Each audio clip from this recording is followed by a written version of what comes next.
اللهم ربنا فقهنا في الدين وعلمنا التأويل وآتنا الحكمة واجعلنا من الراشدين. تفسير سورة النحل آية 36. أعوذ بالله من الشيطان الرجيم. هل ينظرون إلا أن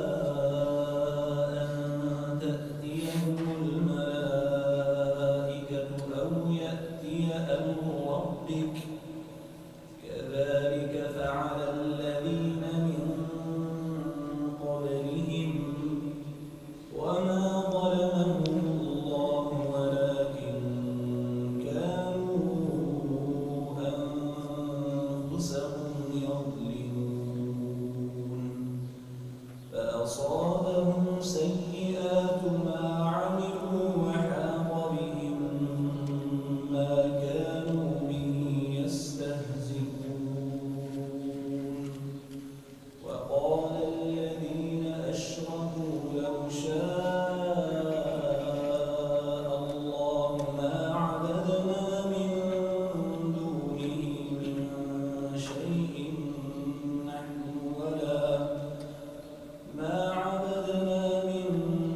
دونه من شيء نحن ولا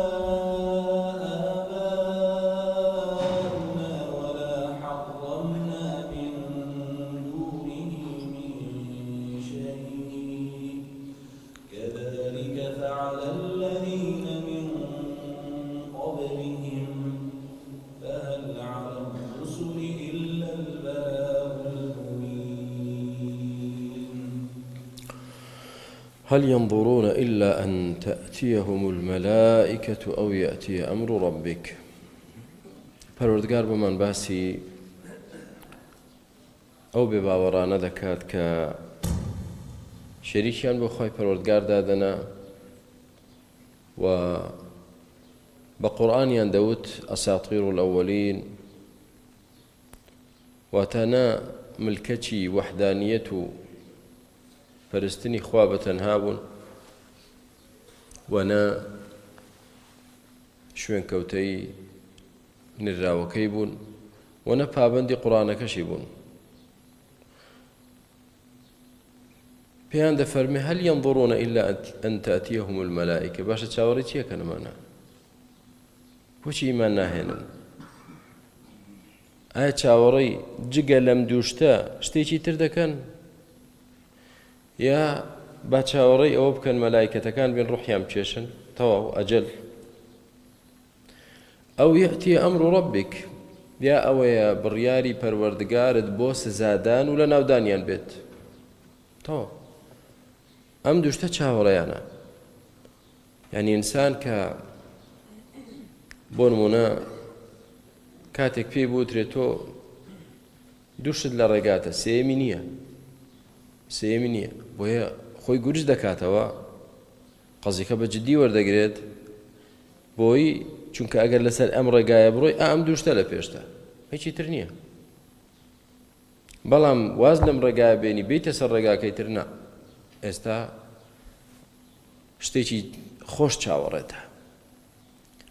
یعنی ئەگەر کەسێک بۆ نمونە سیارە لێ دەخورێت لەسەر ڕێگایەک دەڕوا پێی دەڵێن کاکە تۆ چاوەڕی چیت؟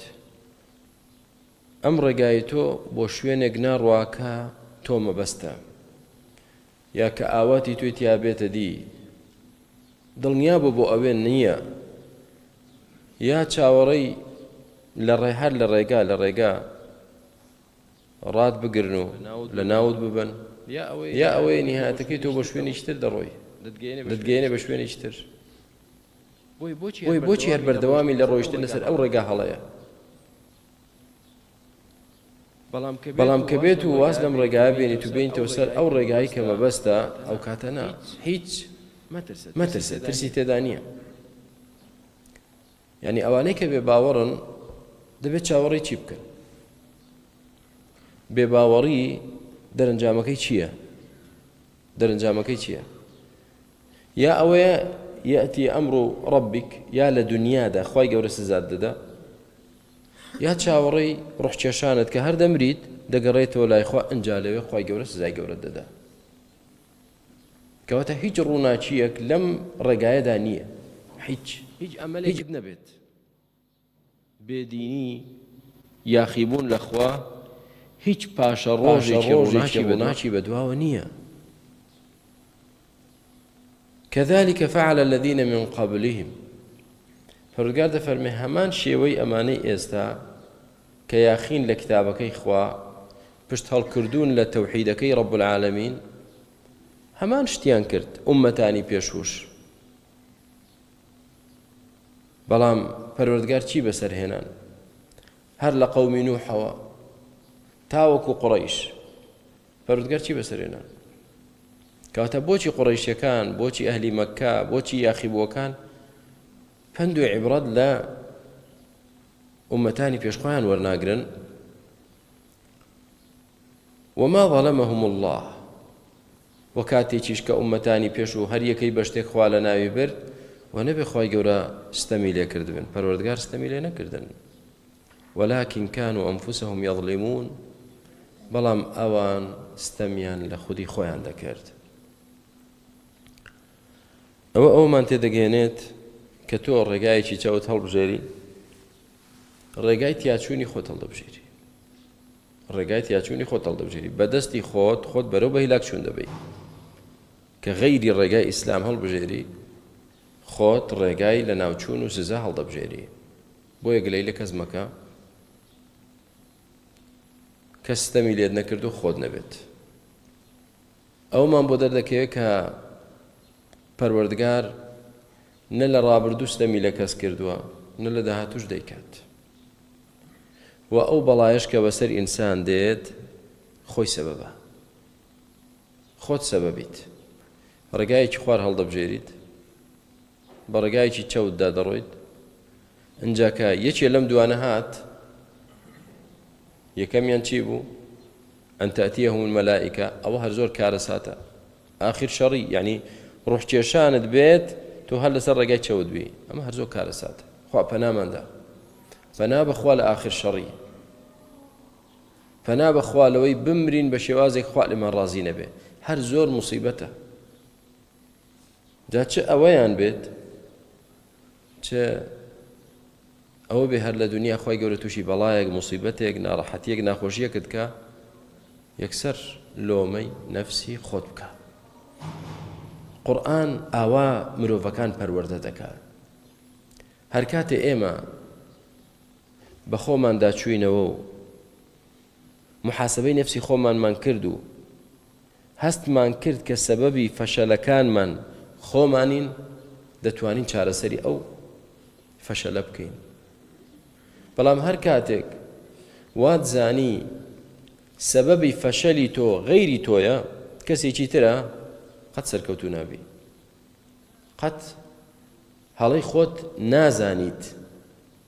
هەرچی بێ ڕەخنە لەو دەگری، ئەو تۆمەتبار دەکەی، ئەو عەیبدار دەکەی، ناگەیتە نەتیجەیەک. بە درێژایی تەمەنت تۆ لەو حاڵەتەدا دەبیت. مەثەڵەن تەڵەبێک نەتیجە پۆلی 12 و دەرەجە وەرگیرایەوە، فڵان لە طب وەرگیرە، ئەو لە هەندەسە وەرگیرە، ئەو لە فڵان، ئەو لە فڵان، جەنابی دەرنەچوو. کاکە خێرە بۆ کورە بەخوا مامۆستاکانمان هیچیان تیا بەستە نەبوو. بەخوا ئەم حکوومەتە ئەزانی چی، ئەم حکوومەتە گەندەڵە. کاکە چۆن نتوانی بخوێنیت؟ باوکم مەعاشی وەرنەدەگرت. چیتر؟ بەخوا کۆڕۆنا هات، سەیریکە بیان و بەدار و بەردەگرێ. باش فڵانیش لەگەڵ تۆ بوو، لەو حکوومەتەش بوو، لەو سەردەمەش بوو، لەو گرانیەش بوو، لەو کۆڕۆنایەشدا بوو، ئەها لە طب وەرگیرا، ئەو لە هەندەسە وەرگیرا، ئەو لەوە وەرگیرا.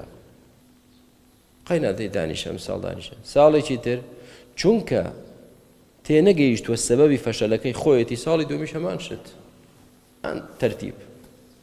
پس هەر کاتێ ئینسان تێگەیشت فەشەلەکانت خۆت سەبەبی خۆت بەرپرسیت لێیان، کەم تەرخەمی خۆتە، ئەو کاتە نەبچێتەوە کاکە وەڵڵا پێویستە خۆم گورج و گۆڵ کەمەوە، من خۆم خەتابار، خۆم کەم تەرخەم. بەڵام دائیمەن ئینسانی فاشل لۆمەی نەفسی خۆی ناکە، یا لۆمەی خەڵک دەکا یا لۆمەی خوای گەورە دەکات. ئەم دوانە پەروەردگاریش تەربیەیەکی نەفسیمان دەکا، پێمان دەفەرمێ کە زوڵمی لێ نەکردن، پەروەردگار زوڵمی لێ نەکردن، خۆتان بوون. ئەنجا بزانە چیان بەسەر هات ئومەتانی پێشوو؟ فأصابهم سيئات ما عملوا.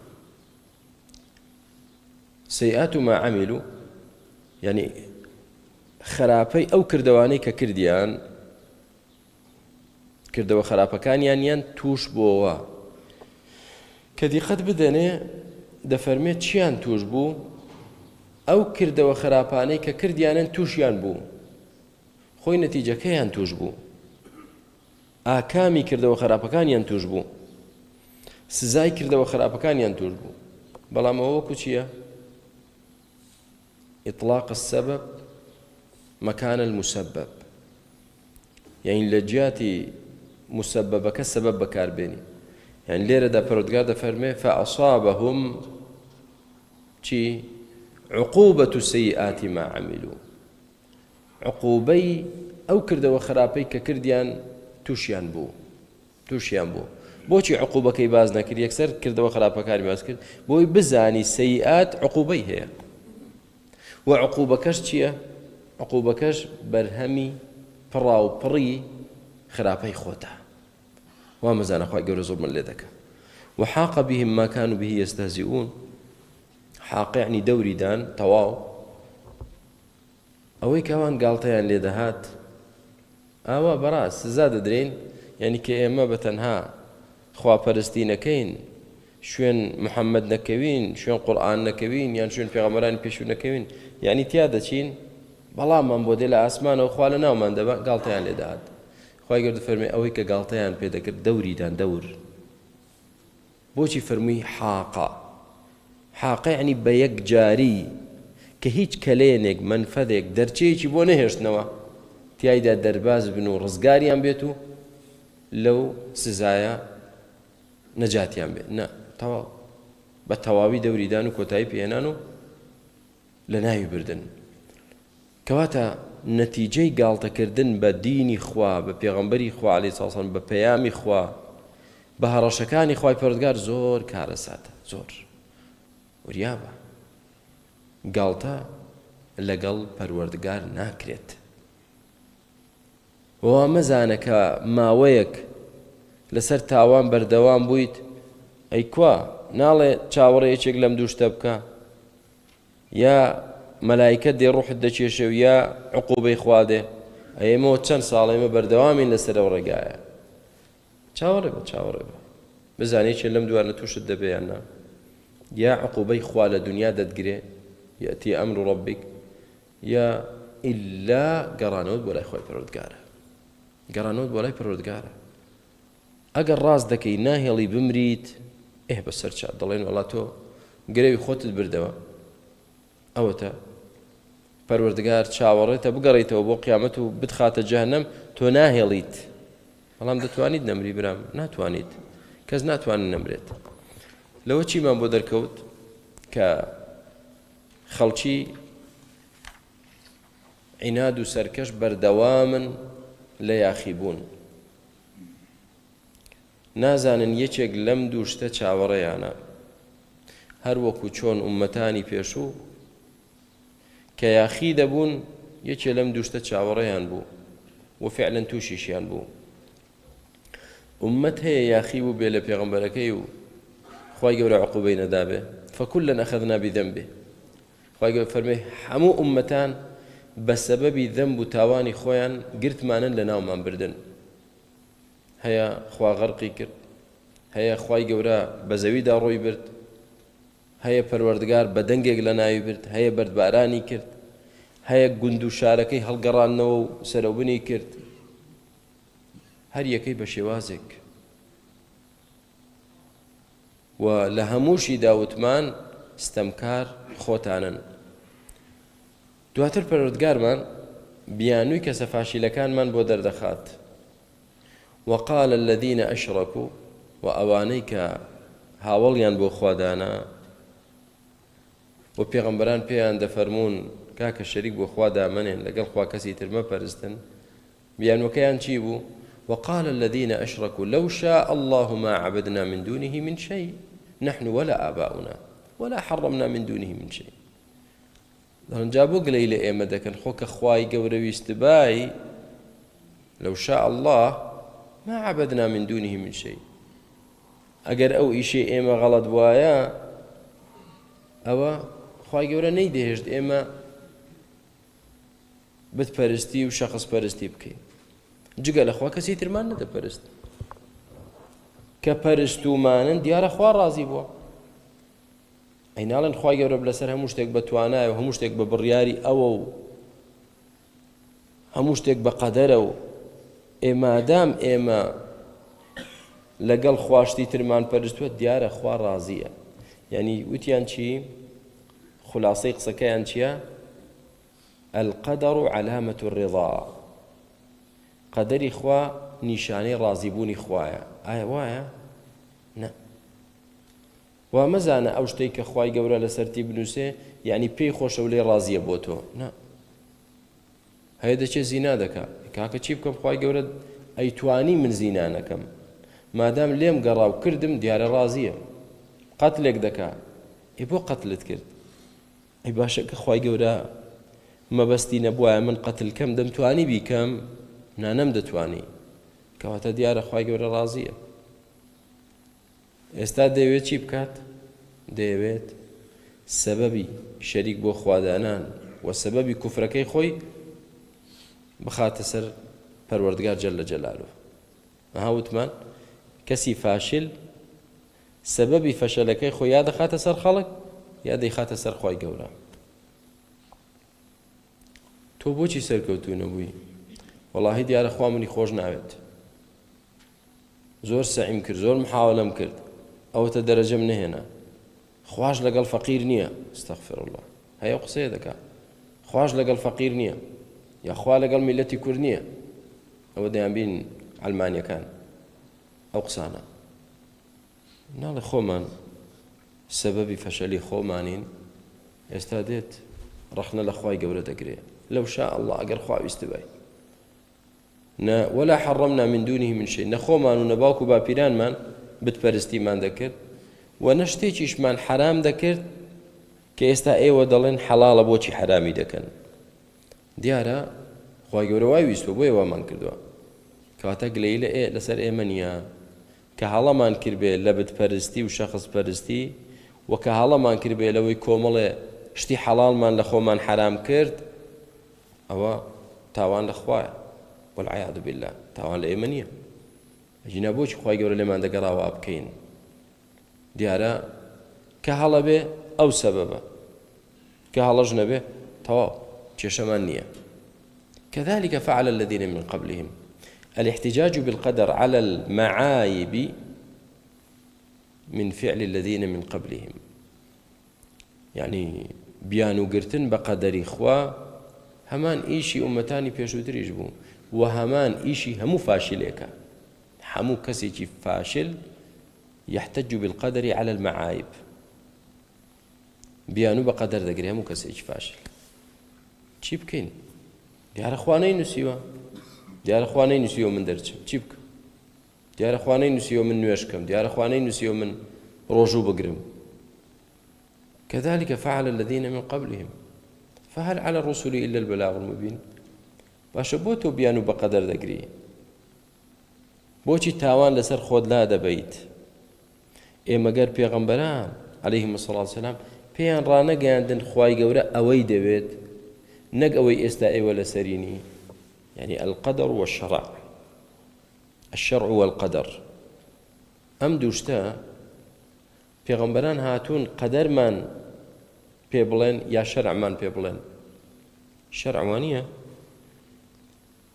هیچ پێغەمبەرێک هاتۆ بڵێ کابرا تۆ زینات کرد کەواتە خوا زینای لەسەر تۆ نووسی تۆ قەتلت کرد دیارە خوا قەتلی لەسەر نووسیوی خۆتان حڕ و ئازاد بن چیتان کردەوە قەدەرە پێغەمبەران بۆ نەهاتوو پێغەمبەران بۆ هاتوون پێت دەڵێ شەرع لە شەرعی خوادا زینا حرامە درۆ حرامە دزی حرامە پیاوکوژی حرامە قۆڵبڕی حرامە نوێژ نەکردن نابێت، ڕۆژۆ نەگرتن نابێت، ئەوە واجبە ئەوە حرامە. پێغەمبەران بۆ شەرع هاتوون. هەل عەلە الرسول إلا البلاغ المبین. جگە لە ڕوونکردنەوە و ڕاگەیاندنێکی ڕوون و ئاشکرا هیچی تر لەسەر پێغەمبەرانە؟ نا. پێغەمبەران دەتوانن بە زۆر وا لە تۆ بکەن نوێژکەی؟ ناتوانن. دەتوانن بە زۆر وا لە تۆ بکەن واز لە قەبائح بێنی بۆ فەضائل، لە خراپە واز بێنی جاگە؟ ناتوان بە زۆر وا بەلاغیان لەسەر بۆ ڕوون دەکاتەوە هەر ڕوونکردنەوەشیان لەسەرە.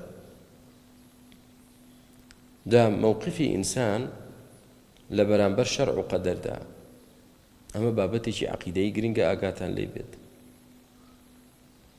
ئێمە نابێت ڕوو بکەینە قەدەر لە تاوان و هەڵە و خراپەدا، دەبێت ڕوو بکەینە شەرع.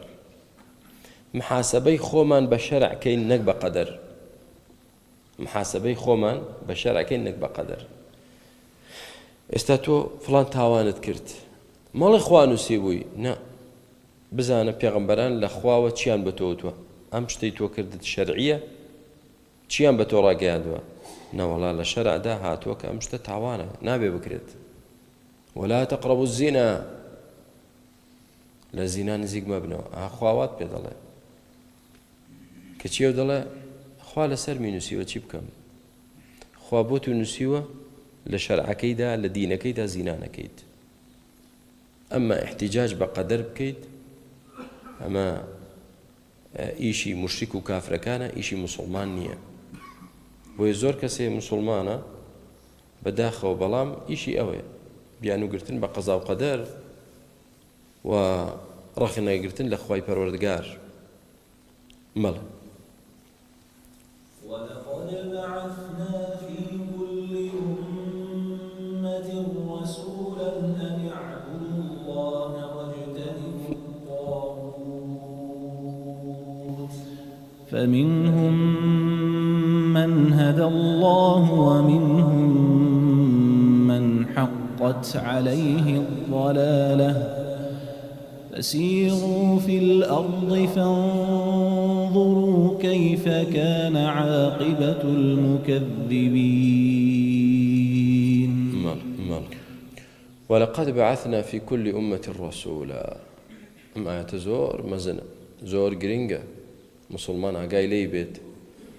پەروەردگار سوێن دەخوا دەفەرمێ بە دڵنیاییەوە سوێن بێت ئێمە لە هەموو ئومەتێکدا نێرااوێکمان ناردووە. بۆچی؟ چیمان پێوتووە کە ناردوومانە؟ پەیامەکەی ئێمە بۆ ئەوە چی بووە کە بە خەڵکی ڕابگەێنێ؟ ئەن اعبدوا الله، کە خوا بپەرستن بەتەنها، واجتنبوا الطاغوت، وە لە چی دوورکەونەوە؟ لە تاغوت دوورکەونەوە. يعني واجتنبوا عبادة الطاغوت. چونکە نەسی کەلیمەی پێشتر دەفەرمێ چی؟ ئەن اعبدوا الله، اعبدوا الله. دیقەت بدە بۆ تێگەیشتنی قورئان. ئەن اعبدوا الله، کێ بپەرستن؟ خوا بپەرستن. واجتنبوا الطاغوت، أي واجتنبوا عبادة الطاغوت. خوا بپەرستن، دوورکەونەوە لە پەرستنی تاغوت. بۆیە پێغەمبەری خوا عەلەیهی سەڵاتو وەسەلام لە فەرمودەیەکی صحیحدا کە ئیمام مسلم روایەت کرد دەفەرمێ: من قال لا إله إلا الله وكفر بما يعبد من دون الله. هەر کەسێک بڵێ لا إله إلا الله و بێباوەڕ بێ بما يعبد من دون الله، يعبد من دون الله، بێباوەڕ بێ بە هەرچی شتێکی تر کە دەپەرترێت جگە لە ئەڵڵا، فقد استمسك بالعروة الوثقى. ئەوە دەستی بە لا إله إلا الله گرتووە، ئەوە مسلمانی تەواوە. بەدەم بڵی لا إله إلا الله، بێباوەڕیش بە عەقیدەش طبعا، بێباوەڕیش بی بە هەرچی شتێکە يعبد و دەپەرسترێت جگە لە ئەڵڵا. کەواتە ئەی مسلمان، ئەوەی لەسەر تۆیە چی بکەیت؟ الله جل جلاله بەتەنها بپەرستیت، هەر شتێکی تر غەیری خوا دەپەرسترێ تۆ لێی دوورکەویتەوە. وەجتەنی بە دوورکەوە لە پەرستنی غەیری خوا. هەر شتێک بپەرسترێت جگە لە ئەڵڵا ئەوە کراوە بە تاغوت. طاغوت چییە؟ طاغوت لە طغیانەوە هاتووە، طاغاوە یعنی تەجاوەزە الحەد، لە سنوور دەرچوو یا لە سنوور دەرچوێندرا لە سنوور. ئێستا نمونە بە چوار شت دەهێنینەوە، چوار شت نمونەی پێدەهێنینەوە. مەلایکەتێک لەگەڵ پێغەمبەرێک، لەگەڵ پیاوچاکێک، لەگەڵ بت و سەنەمێک. ئەم چوار شت. ئایا بت و سەنەم دار و بەرد سنوورەکەی چییە؟ سنوورەکەی ئەوەیە لەگەڵ خوا بیپەرستی هانای بۆ بەری یان نا؟ ئایا گەیشتۆتە ئەو سنوورە حەدی ئەوەی هەیە کە تۆ بیپەرستی؟ ها جواب چییە؟ نەخێر. زۆر باش. ئەی کەسێک بتێکی پەرست دەڵێن کردی بە تاغوت. یان چی تاغوت وتمان؟ تەجاوز چی؟ الحەد. لە سنووری خۆی بردیە دەرەوە، لە سنووری مەخلووقێکەوە بردیە دەرەوە بۆ سنووری مەعبودێک. مەعبود کە ئەڵڵاه. لە سنووری ئەوەی کە مەخلووقە بەس بردیە سنووری چی؟ خستیە ئەو سنووری ئەو شتێک کە دەپەرسترێ کەویش ئەڵڵاه. ئێستا دەڵێن کردی بە چی؟ کردی بە تاغوت. کردی بە تاغوت یعنی چی کردی بە تاغوت؟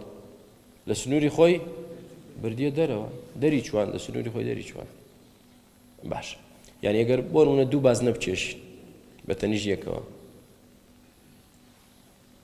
بازنەیەکیان بازنەی ئەوەیە کە شایستەی پەرستنە. ئەم بازنەی بەس بۆ کێ؟ ئەڵڵا کە خالقە. بازنەیەکی تریان بازنەی مەخلووقە، دروستکراو کە شایستەی پەرستن نییە. لەو بازنەیەدا دەتوانین بت و سەنەمدانین سنووری خۆیەتی یا دەرچووە؟ سنووری خۆیەتی. ئەیکە گواستمانەوە بۆ بازنەکەی تر کردمان بە تاغوت، لە سنوور دەرمان کرد. باش. پیاوچاکێک لە کام بازنەدایە؟ بازنەی مەخلووق یا خالق؟ لە بازنەی مەخلووقدایە، خالق نییە. ئەیکە تۆ هانا بۆ پیاوچاکە بریت و پەرستنی بۆ بکەیت و عیبادەتی بۆ بکەیت، گواستەوە بردت بۆ کوێ؟ بازنەی دووەم کاتە لە سنووری خۆی دەرت کرد. کردت بە چی؟ کرد بە تاغوت. ئەی پێغەمبەرێک، کاکە خۆ پێغەمبەر بت و سەنەم نییە، تۆ چۆن دەڵێی نابێ هانای بۆ بەری و هاوارێکی تێ؟ دەڵێن بەڵام لە کام بازنەدایە؟ مەخلووق یا خالق؟ با پێغەمبەریش بێ مەخلووقە کە تۆ پەرست و هاوارت بۆ کرد و داوات لێی کرد، گواستەوە دیسان تەجاوزت پێی کرد، برتە خانەی خالق مەعبود. کەواتە کردت بە تاغوت، نەک خۆی تاغوتە، تۆ وات کرد. اعتقادت وایە. مەلایکەتێک دیسان لە خانەی مەخلووقیەتدایە، بیبەیتە ئەو دی و تەجاوزت پێی کرد، کردت بە تاغوت. جا ئەگەر ئەو شتەی کە تۆ کردوتە بە تاغوت لە عەقیدەی خۆتدا ڕازی بێ بەو ئیشەی تۆ، ئەو فعلاً خۆشی چییە؟ تاغوتە.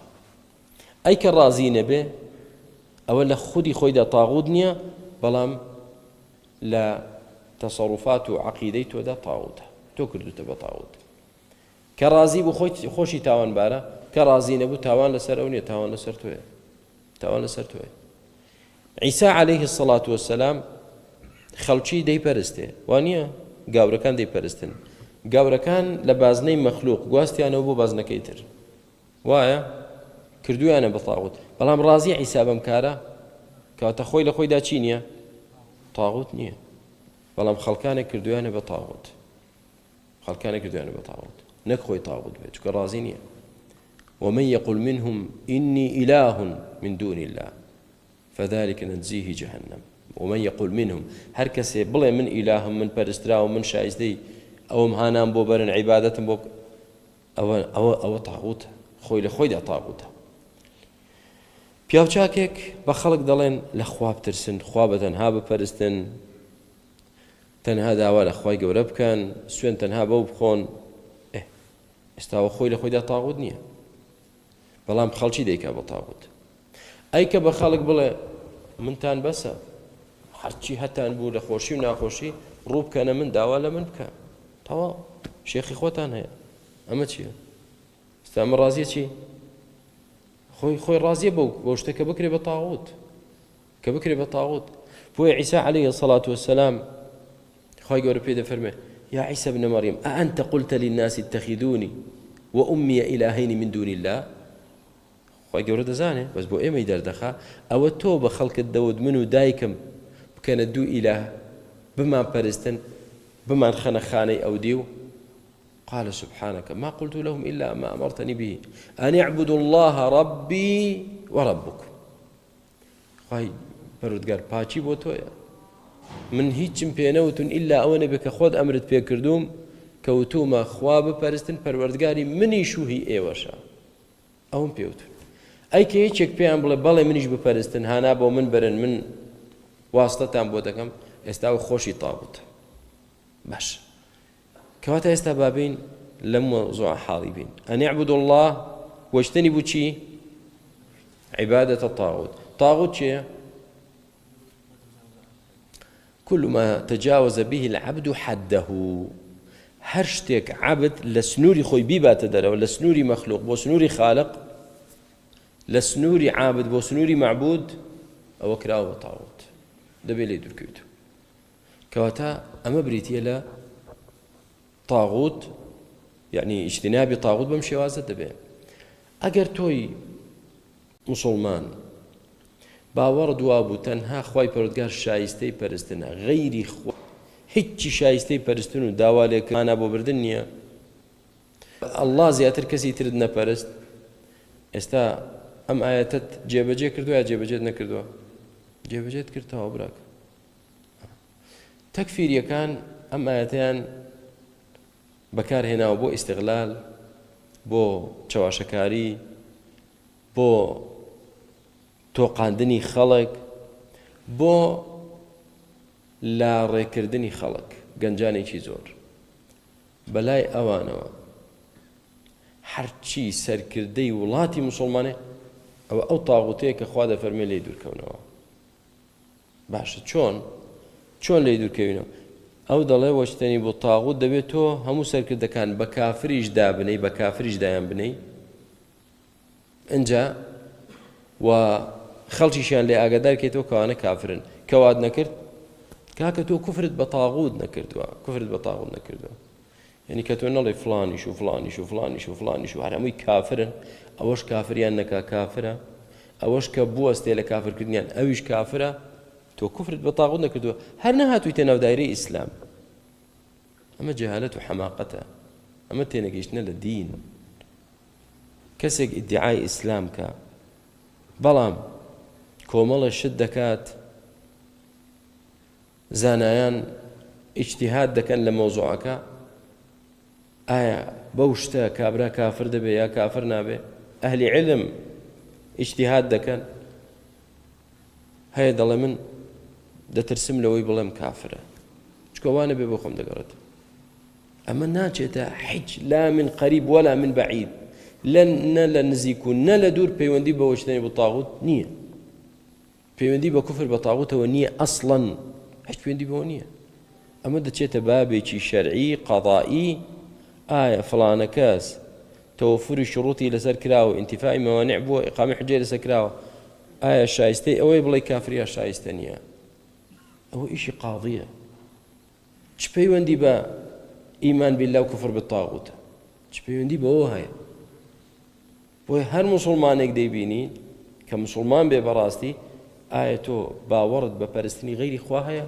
دەڵێ مەعاذ الله ئایا تۆ باوەڕت بۆیە هانا بۆ غەیری خوا بەری داوا لە غەیری خوا بکەی پشت بە غەیری خوا بەستی نەدر بۆ غەیری خوا بکەی سوزدە بۆ غەیری خوا بەری غەیری خوا بە سەرچاوەی تەشریع و تەحلیل و تەحریم دابنەی دەڵێ پەنا بەخوا چۆن شتی وا دەکەم نەخێر ئێتەوە الحەمدولله ئەوە ئیمانی بەخوا هەیە و کافریشە بە تاغوت ئەگەر کەسێ وتی نا من باوەڕم وایە لەگەڵ خوایشی تر شایستەی پەرستنە یا لەگەڵ خوا یەکێکی تر تەشریع دادنێ و شایستەیەتی حەڵاڵ و حەراممان بۆ دابنێ یعنی اعتقادی وابێ ئێوە دەڵێن کوفری بە تاغوت نەکردووە ئەمما تۆ مسلمانك داعيك أهل سنيك دەڵێن معبود تەنها ئەڵڵایە لای من کەسی تر نییە ومحلل ومحرم تەنها خوای پەروەردگارە کەسی تر حەقی ئەوەی نییە بە شتێک بڵێ حەڵاڵ یا بە شتێک بڵێ حەرام جگەل ئەڵڵا تۆ بڵێ نا مادام فڵانە کەس کافر ناکەی کەواتە کوفری بە تاغوت نەکردووە ئەوە جەهالەتێکە ما بعده جەهالە ئەسڵەن دوو بابەتی تێکەڵ کردووە زۆر زۆر زۆر بە سەیر و سەمەرەی ئەمە بابەتی قەضاءە قاضی فڵانە کەس کاکە تووشی کوفرێک بووە یعنی کەسێکی تووشی زینا دەبێت کەسێکی تووشی قەتل دەبێت کەسێکی تووشی کوفرێک دەبێت هەر سێکی ئیشی قاضیە ئایا ئەوە شایستەی ئەوەی جەڵدی لێ بدرێ یا قەدف یا قیساسی لەسەر تەطبیق بکرێ ئەوەی تریشیان یعنی کە وتمان کەسێکی کوشتووە قەتلەکەی عەمدە یا شبه عەمدە یا خەتەئە ئیشی قازیە ئیشی گەنجی داماوی هەرزەکار نییە بە کچوو بە کوڕی هەرزەوە تێبەربوونە کوفر بە تاغوت فڵانە کەس کافرە نەتکرد تۆ کافر بووی کوفرت بە تاغوت نەکردووە چۆن مۆزوعی تاوانی زینا بێت تاوانی قەتل بێت تاوانی قەدف بێت تاوانی دزی بێت تاوانی کوفر بێ ئیشی قاضیە بڕیاری لەسەر دەدا ئایا دەستی دەبڕدرێ یان نا ئایا زینای کردووە ڕەجم دەکرێ یا جەڵد و ئایا بۆ نمونە قەتلەکەی چ جۆرێکە قیساسە یا تەنها خوێن بدە ئایا کافر بووە یا کافر نەبووە بە حیساب وە یان نا ئیستیتابە دەکرێت ئێمە ئیشی قەضاوەتە کاکە چ پەیوەندی بە باب عەقیدەوە هەیە تۆ بیهێنی ئەو خەڵک کافرکەی وەڵا چییە کوفری بەڵ نەکردووە جا ئەو تاغوتەش لای ئەوان یعنی ئەو تاغوتە تاوە چێ تەکفیرمان بڵێ کام قاضیە کام عالمە کام ئیمامە تەکفیری فڵانە کەسی کردووە نەکاکە عالمی ناوێ ئیمامی ناوێ ئێمە زانین دیارە یەکسەر دیارە کافرە دیارەکە کافرە ئەی باش ئەوە بەلای تۆ دیارە کافرە بەلای منەوە ناوێرم کەواتە تۆ کوفرت بە تاغوت نەکرد کەواتە تۆ خۆت هەر موسڵمان نەبووی هەر نهاتوویە ناو دایرەی ئیسلام وەرە ئومەتی ئیسلامی لە ئیسلام دەبەنە دەرەوە دەڵێن هەر نەهاتوون هەر نەبوونەتە موسڵمان چونکە تەکفیریەکان دوو جۆرن تەکفیری پێشتر سەردەمی قاعیدە و ئەوانە پێش ئەو داعیشانەی ئەمڕۆ ئەوان دەیانوت خەڵک مرتەد بووە خەڵک لە دین هەڵگەڕاوەتەوە ئەوانەی ئەمڕۆ پیستر و خەتەرترن دەڵێن نانە هەر نەهاتوونەتە ناو دایرەی ئیسلام ئەسڵەن واریدی ئیسلام نەبووە خوا بزانێ خۆیان بەکرێگیراوی کوێن و ئیش بۆ چێ دەکەن و خزمەتی چێ دەکەن ئەو ئومەی ئیسلامی هیچی نەهاتوتە ناو دایرەی ئیسلام ئەم مەوزوعە تێی بگەن برا ئەن اعبدوا الله واجتنبوا الطاغوت يعني واجتنبوا چی عبادة الطاغوت عبادتت بەس بۆ خوا بێ عیبادەتی تاغوت نەکەی تاغوت چێیە كل ما عبد من دون الله هەر شتێک جگە لە ئەڵڵا بپەرسترێت ئەی کە تۆ گوێڕایەڵی کەسێک دەکەی کاکەم گوێڕایەڵی دایک و باوکم دەکەم گوێڕایەڵی مامۆستاکەم دەکەم بۆ نمونە گوێڕایەڵی کەسێک دەکەم لە خۆم گەورەترە بۆ گوێڕایەڵی سەرکردەی وڵاتێک دەکەم لە چاکەدا ئەی کە لە خراپەکردت گوناهبار دەبی پێی کافر نابی گوناهباری ئیلا کە ئاعتقادت وا بێن نە فڵانە کەس شایستەی ئەوەیە بۆی هەیە حەڵاڵ حەرام کە حەرام حەڵاڵ کە تەواو من ئاعتقادم پێیەتی ئەو کاتە دەڵێن وڵات تۆ ئەوە ئیشارەتی سوور هەڵبوو تەجاوزت کرد لە سنووری ئیمان دەچیتە دەرەوە وە سنووری کوفر بەڵام چیە وایە کاک ئەگەر واش بێ کەم نەک تۆ بێی بە جوملە خەڵک تەکفیر کەیت واجتنبوا الطاغوت فمنهم من هدى الله جاء لهم أمتك ذاك بيغمبرك كاتبوا أوا هيا أنا خوا هدايتي داو دركوتو لعبادتي طاغوت وكتشون لآياتي اجتدى تفسير قرآن بقرآن كين والذين اجتنبوا الطاغوت أن يعبدوها كواتا إيرش بيش طاغوت شي لبيشا عبادت والذين اجتنبوا الطاغوت أن يعبدوها أواني اللي طاغوت دور كوتنو كبي پرستن كواتا ليش ده فرمي دور كونو لپرستني طاغوت خۆ تۆی مسلمان ناچی تاغوت بپەرستی کات تۆ کوفرت بە تاغوت کردووە. ئەمما ئەوەی کە ئەوان بە کافری دادنێن تۆ بە کافری دانەنەی وڵە کەواتە کوفری بە تاغوت نەکرد دەڵێن جاهلن تێناگەن پەنا بەخوای گەورە. چۆن خەواریجەکان کاتی خۆی لە سەردەمی خەلیفە عەلی ڕەزای خوای گەورەی لێبێ لە ئاەتی قورئان نەدەگەیشتن ئەو ئومەتەیان کافر کرد و خوێنیان حەڵال کردن. مۆزوعەکە ئەوەیە تێنەگەیشتنە یەقرa'ون القورئان لا یجاوز حناجرهم. قورئان دەخوێنەوە لە قورجیان دانا بەزێ بۆ دڵیان تێی بگەن بیری لێ بکەنەوە ماناکەی حاڵی بن. مەڵێ جا هەندێک لەو ئومەتانەی کە پێغەمبەریان بۆ چووە هەندێکیان خوای گەورە هیدایەتی داون بۆ تەوحید ومنهم من حقت عليه الضلالة و هەشیان بۆ کە تەواو گومڕایی واجب بوو لەسەری بۆچی یاخی بوون گوێیان نەگرت. فسیروا في الأرض دەی بە زەویدا بگەڕێن بۆچی بۆ سیاحەت نا فانظروا كيف كان عاقبة المكذبين بۆ اعتبار بۆ دەرس و پند و عیبرەت وەرگرتن سیرکەن ئاکام و دەرەنجام و پاشە ڕۆژی ئەوانەی بانگەوازی خوا و پێغەمبەرانیان بە درۆدانا بزانە عاقبەتیان چۆن بزانە عاقبەتیان چۆن. ئەمەوەمان لێ دەکا مێژوو بخوێنینەوە تاریخ بیخوێنەوە کاک تێبکە. کەسێک کە ئاگای لە مێژوو ڕابردوو نەبێت عاقڵ نابێت حەقیقەتەن عاقڵ نابێت. بەڵام ستا باوک زۆر گرنگە بەسەرهاتی ئومەتانی پێشوو بەسەرهاتی پێغەمبەران عەلەیهیمو سەڵات وسەلام بەسەرهاتی دوای پێغەمبەرانیش یعنی لە سەردەمی پێغەمبەر صلی الله علیه وسلم تا ئەمڕۆ کۆمەڵێک قەسەس و بەسەرهات و حەوادیث هەیە کە ڕووی داوە بۆ مناڵەکانی باسیک بۆی عیبرەتی لێ وەرگرت چونکە تاریخ دەرس و عیبرەتی زۆری تێدایە. بۆ کوڕەکەتی باس کە ڕۆڵە گیان فڵانە کەس دەزانی سەرۆکی وڵاتێک بوو دەزانی چ دەسەڵاتێکی هەبوو بەڵام دەزانی عاقبەتی چی بوو بۆ ئاوا بوو ئاوا بوو ئاوا بوو یعنی وریابە ئەم ڕێگایە خەتەرە ئەوەی پێیدا بڕوا عاقبەتی خەتەر دەبێت. فسیروا في الأرض فانظروا کەواتە گەڕان و لێکۆڵینەوە و خوێندنەوە و بە دوواداچوون مێژوو ئومەتانی پێش و خەڵکانی پێشوو زۆر گرنگە ئەوتە پەروەردگار من ئەمری پێ دەکا بۆی بۆمان دەرکەوێت عاقبەتی ئەو کەسانەی کە ئیسلام بە درۆ دادەنێن پەیامەکانی خوا بە درۆ دادەنێن عاقبەتیان چی بووە بۆی بگەیتە یەقین. چونکە ئینسان کە مێژوو ئاگای لە مێژوو نەبێت تەنها بە نەزەری شتێکی پێ بڵێن لەوانەیە قەناعەتی پێ نەکات قەناعەتی پێ نەکات.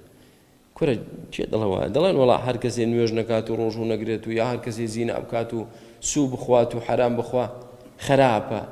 بەس بۆ خراپە بڵێ وەرەوەرە با چەند نمونەیەکی سوخۆرەکانت بۆ باسکەم. فڵانە کەس بەهۆی سوو خواردنەوە ماڵێکی زۆری کۆ کردەوە لە پڕێکە خۆی گەورە لە بنی هێنا ئەوە فڵان ئەوە فڵان ئەوە فڵان ناشتی وا بووە بەڵە بووە. فڵانە کەس زیناکار بوو دیقەت دەیەوێت بە چی مرد عاقبەتی چۆن بوو. فڵانە کەس مەشروبخۆر بوو فڵانە کەس نوێژنەکەر بوو هەڕۆڵە سەیریک عاقبەتیان چی لێ هات چۆن ئاخر شەڕ بوون. بۆیە خوێندنەوەی مێژوو گرنگە و ئینسان ئیستیفادەی لێ دەکات. خوای پەروەردگار بە خاتری ناو جوانەکانی و صیفاتە بەرزەکانی هیدایەتمان بدە ئیستیقامەتمان پێ ببەخشێ ئەخیرمان خێرکە بەختەوەری دنیا و دوا ڕۆژمان کە. آمين والحمد لله والصلاة والسلام على رسول الله وبارك الله فيكم. وأوحى